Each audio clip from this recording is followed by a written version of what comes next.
एक बहुत बड़ा विशाल पेड़ था। उस पर 20 हंस रहते थे। उनमें एक बहुत सयाना हंस था, बुद्धिमान और बहुत दूरदर्शी। सब उसका आदर करते और ताऊ कहकर बुलाते थे। एक दिन उसने एक नन्ही सी बेल को पेड़ के तने पर बहुत नीचे लिपटे पाया। ताऊ ने दूसरे हंसों को बुलाकर कहा, देखो, इस बेल को नष्ट कर दो। एक दिन यह बेल हम सबको मौत के मुंह में ले जाएगी। एक युवा हंस हंसते हुए बोला, ताऊ, यह छोटी सी बेल हमें कैसे मौत के मुंह में ले जाएगी? सियाने हंस ने समझाया, आज यह तुम्हें छोटी सी लग रही है, धीरे धीरे यह पेड़ के सारे तने को लपेटकर मारकर ऊपर तक आएगी। फिर बेल का तना मोटा होने लगेगा और पेड़ से चिपक जाएगा। तब नीचे से ऊपर तक पेड़ पर चढ़ने के लिए सीढ़ी बन जाएगी। कोई भी शिकारी सीढ़ी के सहारे चढ़कर हम तक पहुंच जाएगा और हम मारे जाएंगे। दूसरे हंस को यकीन न आया। एक छोटी सी बेल कैसे सीढ़ी बनेगी?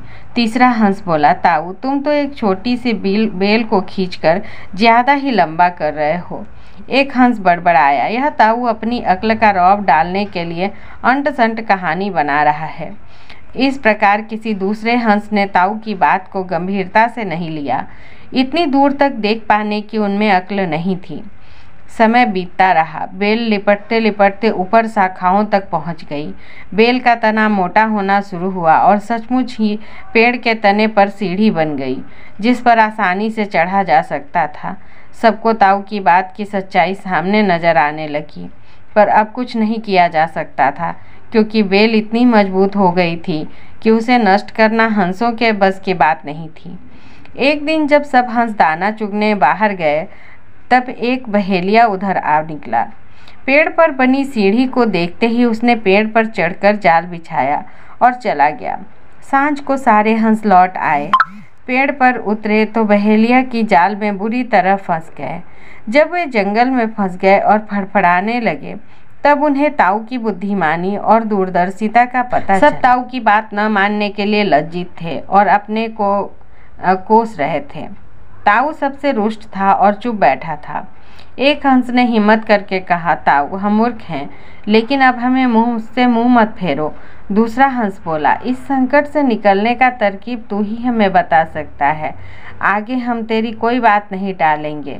सभी हंसों ने हामी भरी। तब ताऊ ने उन्हें बताया, मेरी बात ध्यान से सुनो। सुबह जब बहेलिया आएगा तब मुर्दे होने का नाटक करना। बहेलिया तुम्हें मुर्दा समझकर जाल से निकाल कर जमीन पर रखता जाएगा।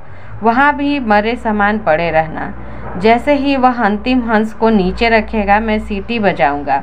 मेरी सीटी सुनते ही सब उड़ जाना।